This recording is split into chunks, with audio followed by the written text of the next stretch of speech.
திருச்செந்தூர் முருகன் கோவில் தமிழ்நாட்டின் தூத்துக்குடி மாவட்டத்தில் கடற்கரையோரமாக அமைந்துள்ள ஒரு புகழ்பெற்ற பழமையான திருத்தலமாகும். 6 படை வீடுகளில் 2வது படை வீடாக திருச்செந்தூர் விளங்குகிறது.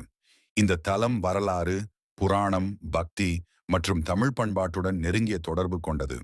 புராண கதைகளின்படி அசுரர்களின் தலைவனான சூரபத்மன் தேவர்களை துன்புறுத்தி அவர்களின் அதிகாரத்தை பறித்தான்.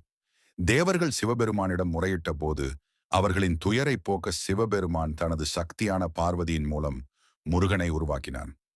6 முகங்களும் 12 கரங்களும் கொண்ட முருகன் தேவர்களின் படைத்தலைவனாக இருந்து சூரபத்மனை எதிர்த்து போரிட்டார்.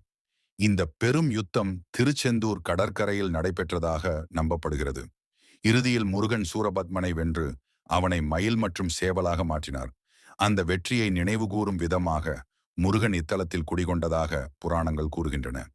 திருச்செந்தூர் கோவில் கடற்கரைக்கு மிக அருகில் அமைந்துள்ளதால் மற்ற திருத்தலங்களில் இருந்து தனித்துவம் பெற்றுள்ளது.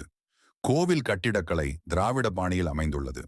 பல உயரமான கோபுரங்கள், பிரகாரங்கள், மண்டபங்கள் ஆகியவை கோவிலின் சிறப்பாகும். குறிப்பாக நாழிக்கிணறு எனப்படும் உப்பு நீர் சூழ்ந்த பகுதியில் அமைந்துள்ள இனிப்பு நீர் கிணறு ஒரு அதிசயமாக கருதப்படுகிறது. இதன் நீர் பக்தர்களால் புனிதமாக மதிக்கப்படுகிறது. வரலாற்று ஆதாரங்களின்படி சங்ககாலம் முதலே திருச்செந்தூர் ஒரு முக்கியமான வழிபாட்டு தலமாக இருந்து வந்துள்ளது. சங்க இலக்கியங்களில் முருகன் குறித்த பாடல்கள் அதிகம் காணப்படுகின்றன.